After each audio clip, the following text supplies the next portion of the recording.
After Ukraine's stunning victory in Kherson, attention is quickly shifting to the strategic Kinburn Peninsula in the south of Ukraine. French President Emmanuel Macron arrives in the US for the first state visit of any nation during the presidency of Joe Biden. Signs of destruction are everywhere in the Mykolaiv region of South Ukraine. But after the recapture of Kherson from Russia, Kyiv is pressing on. It now has its sights on the strategically important Kinburn Peninsula. It juts out from the south bank of the Dnieper River, possibly allowing Ukraine to outflank Russian soldiers if it's captured. But before that, mines need to be cleared. This Ukrainian army engineer says, "We have searched 2 hectares and found 50 mines. 10 of them were visible."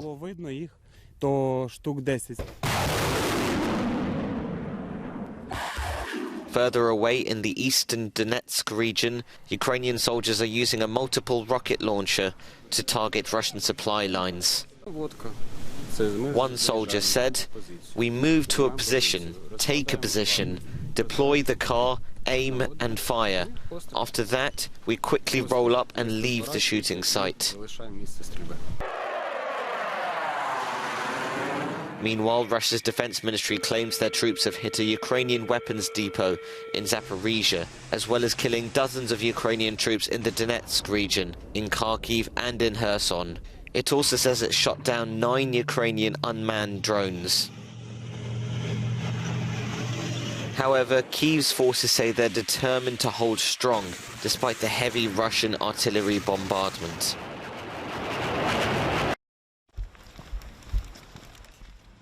For many in Ukraine's capital, the very act of getting clean drinking water is exhausting. Without electricity, one young couple in Kyiv has to walk up and down 19 floors to get bottled water to their apartment, since the lift doesn't work. That's 360 steps, making the journey exhausting and keeping them inside with their 3-month-old twins most of the time. They don't know how much longer they can stay in the city, but moving abroad isn't an option because of a ban on military-aged men from leaving the country. So we have no electricity, and as a result, we have no heating, no water, nothing. Water is no. So as you can see, we can't do dishes. We can't cook ordinary cook. Yeah. We used like frozen a balcony. Yeah. Like a fridge. Yeah. Yeah, the balcony is a fridge. Yeah. Unfortunately. They are forced to use a gas hub to boil water. So we have a cup of hot water.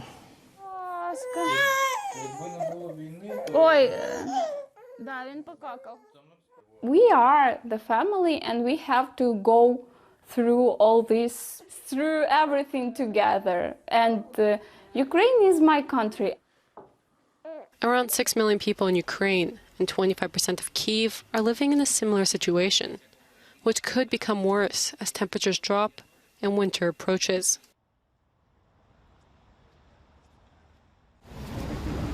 More than 70,000 euros has been collected in donations in just 10 days in the Czech Republic to provide much-needed generators for Ukraine. 36 will leave for the country this week to help areas without power, especially in the south and east. The director of this charity said, "In Ukraine, the #1 priority right now is generators, generators and generators again. And of course, direct heaters that are independent of electricity. We even managed to get one refurbished large 400 kilovolt generator. I don't want to give a specific location, but it will provide power for a water plant for a town of around 100,000 people." And it's not just the Czech Republic who is sending generators to Ukraine. Poland is also keen to help. In Kherson, local authorities have set up many charging points in a city which has endured 260 Russian bombings in just 1 week. Elsewhere, regions are often connected to the power system for just a few hours a day. The Prime Minister of Ukraine says, yes, the situation is difficult. There is a deficit, but with a deficiency of 30% in the network system costs and priority recovery of critical infrastructure for the population in each region, 50 to 60% remains to cover needs. That is enough to evenly distribute a load of forced shutdowns among all consumers. The Ukrainian Prime Minister added that he thought there would be enough resources to get through the winter period like this. French President Emmanuel Macron has arrived in Washington, D.C. as the guest for the first state visit of Joe Biden's presidency. It'll be a revival of diplomatic pageantry that's been on hold because of the COVID-19 pandemic. Macron and Biden will meet at the White House with a long agenda planned for Thursday. If you look at what's going on in Ukraine, look at what's going on in Indo-Pacific and the tensions with China, France is really at the center of all those things. And President Macron has been a dynamic leader inside the G7, particularly there in Europe. And so the president felt that this was exactly the right and the most appropriate country to start with for state visits. It's a significant visit from America's oldest ally, and the White House has been preparing for his arrival for days. I volunteered to help decorate the White House the last 3 days, and I was there Monday when they did the revealing, and so he's going to see such beautiful Christmas decorations in there, and it's going to be overwhelming because it was a lot of people came in from all over the states to help. The last time Macron visited the White House was in April 2018 to meet President Donald Trump. On Friday, he will head to New Orleans to announce plans to expand programming to support French language education in US schools.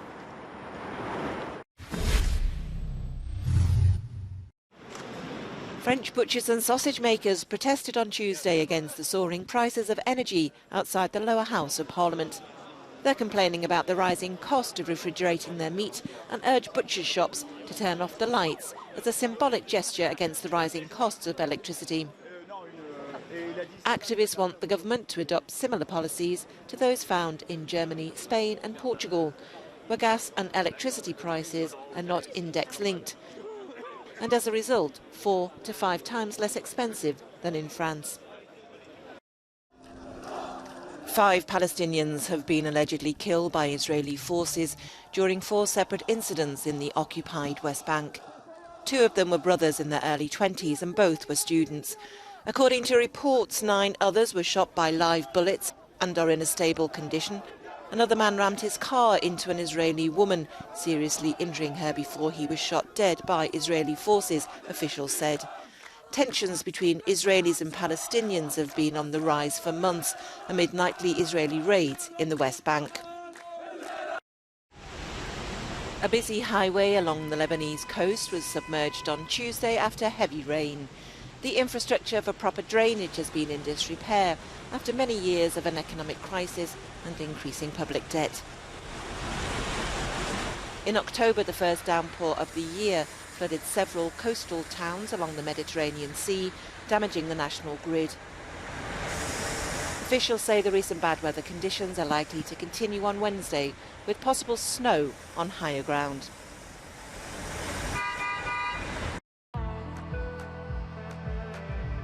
England have finished top of Football World Cup Group B with a comfortable 3-0 win over Wales.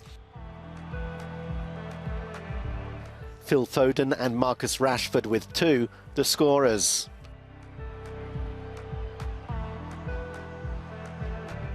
They're joined by the USA, who won their needle match with Iran thanks to the only goal of the game from Christian Pulisic.